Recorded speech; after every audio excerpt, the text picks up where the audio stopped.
Oh, okay, guys, we shifted the presentations because Barcelona is not a good site for me because every time when I'm in Barcelona, I have to run to an airport. So, and it's really always in the last minute when I can really leave. We had the option yesterday to talk about the methodology, about the possibility of data visualization and so on. And today in the morning, we talk about, let me say, possible implications, actions, maybe also possibilities for communication in the short term.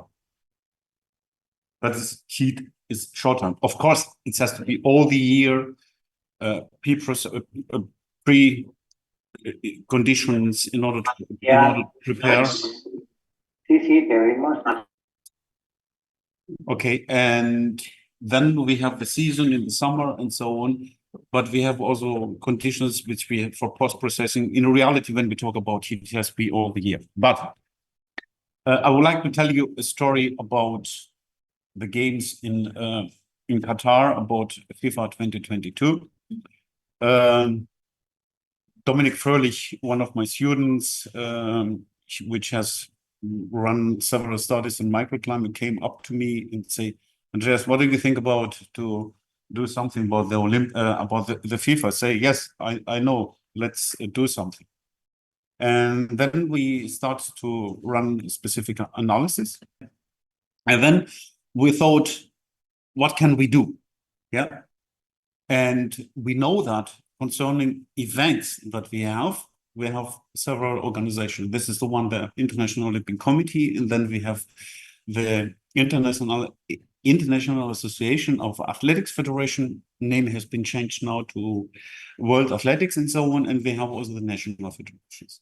And we have, of course, because of the football, FIFA. Yeah. And we thought, what can we do?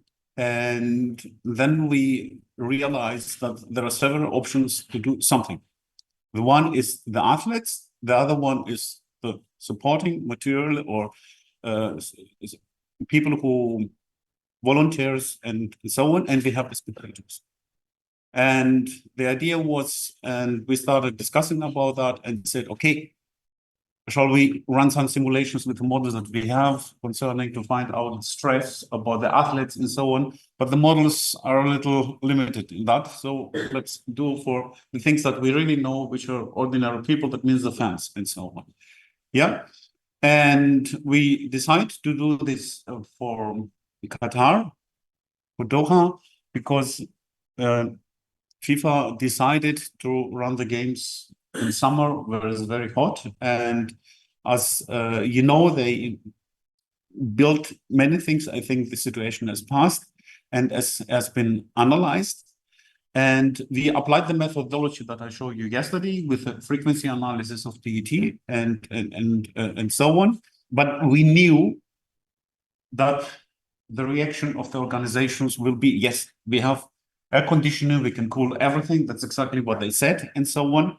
And we thought, okay, so about the possibility, the people will be outside, will be in transportation, they will change and so on. What will be happening? And we run this analysis, and our first idea and intention was, if we run this small analysis about the human biometeorology, maybe we can have a project from them in order to analyze to more specific conditions, more models and so on.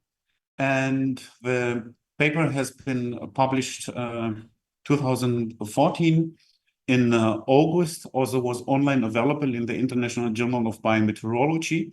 And then 2-3 weeks later, after the online version, Scott sent me a message, I know if you remember, from Washington Post. And then I checked also the media, and then I find out that it was also in LA. And this was a scientific journalist. And what you see here, they write scientific proof that the Summer World Cup in Doha is too hot for fans. This is exactly what we want to say. That means we need the communication with the journalist, and it has to be a good journalist. Similar, it was also a Washington Post and worldwide. It has been reposted or represented worldwide except Germany. Because Germany don't want that Franz Beckenbauer will be disturbed. Okay. Can you imagine? Can you see, please, to the picture? Argentina Argentina got the games last year. So maybe this is not a picture of us and so on. Okay, what we have done, we analyzed all these conditions. We produce these graphs that we had based on temperature and compared to MPET, where we see the much more differences and so on. And the most valuable graph of us was really the daily diagram that we had in order to see which time of the day is more appropriate. And then there was something like a controversy. The guys from the International Association on Urban Climatology reposted a message based on us. And there was the controversy, the counterpart from the organizers and so on. And there was also some reactions. But the suggestion that we gave was transfer the games to the winter. That was not our suggestion because the FIFA was talking about that. They were looking for a reason in order to change. That means we came at the right time and in the right place. And then the FIFA has been in winter, and was transferred in winter, and we had diverse reactions and perception. And one of this reaction was here. It's one of the guys that was also here in the conference, and we can say that in reality we have a good example where maybe we have been lucky, but because of human biometeorological methods and the way that we use, we have been successful. It's a good example. The story goes on.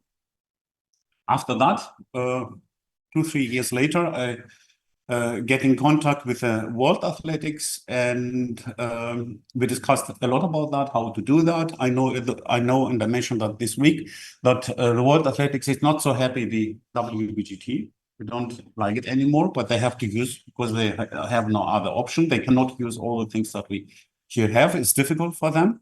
And I think this picture is well known, but also this picture where the girls collapse. To be honest, if I remember well, 60% of the women didn't run, and 40% of the male or the guys didn't run also. And we made for this specific analysis, or for this case, we make an additional analysis. We used MPET.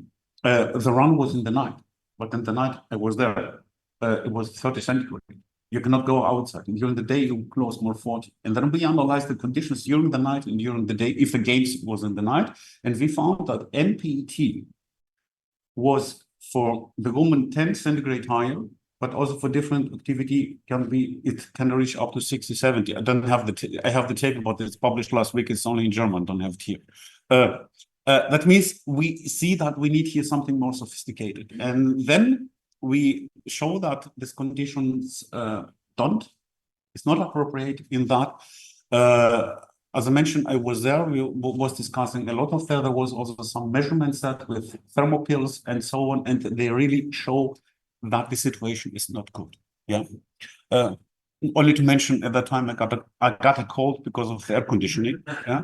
And we discussed a lot there about how will be Tokyo, and we had a lot of discussion, as I mentioned, about the WBGT. And here you see for the time where the games was, or the World Athletics in Doha, you see that temperature is a good parameter, but it's not the only one parameter. And we have to focus and see which is the most appropriate. It seems so that indices that we have based on the human energy balance fits at most. But there's one thing that we have to remind. When you calculate some indices like PET or NPET, you have also thermophysiological factors behind. You can calculate core temperature, sweating rate, sweat rate, and so on. This is important. This is also the comparison between the different indices. They show more or less similar behavior. That means that human energy balance works well instead of WBGT and air temperature. And there's one thing. When we talk about Tokyo, there was one person who mentioned that was me. In the meeting, hey guys, we don't have only the Olympic Games, we have also the Paralympics. Well, don't have to forget that. Maybe this is more worse in the situation there.